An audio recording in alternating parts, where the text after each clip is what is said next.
नमस्कार, मी शिवांगी शर्मा आणि आपण पाहत आहात तळोदा वृत्तांकन न्यूज। चला जाणून घेऊया आजच्या ताज्या बातम्या। कोंडाईबारी घाटात थरार,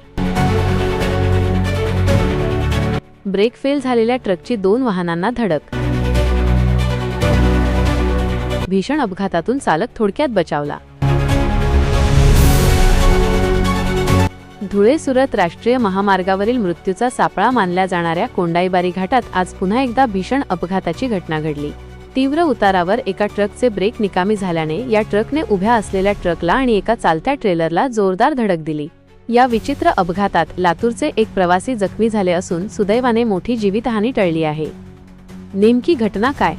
ऐसा हमारी गाड़ी इधर से आ रहा था, थोड़ा स्लो गाड़ी था तो पीछे गाड़ी वाला आया, उसका ब्रेक फेल था तो ओवर स्पीड गाड़ी था। हम तो नीचे आ गए थे, फिर गाड़ी को उसने डायर साइड ठोका, गाड़ी गड्ढे में। मेरी गाड़ी राइट से पट्टी चल रही थी और उसका गाड़ी 80 से पट्टी चालू था और वो जो दूसरा गाड़ी था ना लेफ्ट से पट्टी से उधर खड़ा था और उसने पहले उस गाड़ी को ठोका, फिर बाद में मुझे आगे टच किया। आज दुपारी 11 वाजेच्या सुमारास साखर घेऊन जाणारा ट्रक क्रमांक KA 39 A0199 कोंडाईबारी घाटातून उतरत होता। घाटातील तीव्र उतारावर अचानक या ट्रकचे ब्रेक फेल झाले। ट्रकचा वेग प्रचंड असल्याने चालकाचे वाहनावरील नियंत्रण पूर्णपणे सुटले। दरम्यान हा अनियंत्रित ट्रक प्रथम रस्त्याच्या कडेला उभ्या असलेल्या तांदळाने भरलेल्या ट्रकवर क्रमांक GJ 12 BV 6253 जाऊन आदळला। ही धडक इतकी भीषण होती की तांदळाचा ट्रक जागीच पलटी झाला। एवढ्यावरच न थांबता साखर घेऊन जाणाऱ्या या ट्रकने पुढे मशिनरी घेऊन जात असलेल्या ट्रेलरलाही क्रमांक 44 AG 4667 पाठीमागून जोरदार धडक दिली। या भीषण अपघातात साधू सूर्यवंशी राहणार लातूर हे गंभीर जखमी झाले आहेत।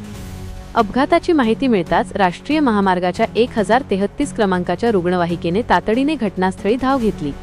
जखमी सूर्यवंशी यांना तातडीने विसरवाडी येथील ग्रामीण रुग्णालयात उपचारासाठी दाखल करण्यात आले आहे।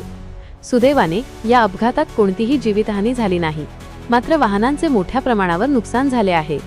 वाहतूक विस्कळीत, एकापाठोपाठ एक 3 वाहने एकमेकांना धडकल्याने महामार्गावरील वाहतूक काही काळासाठी विस्कळीत झाली होती।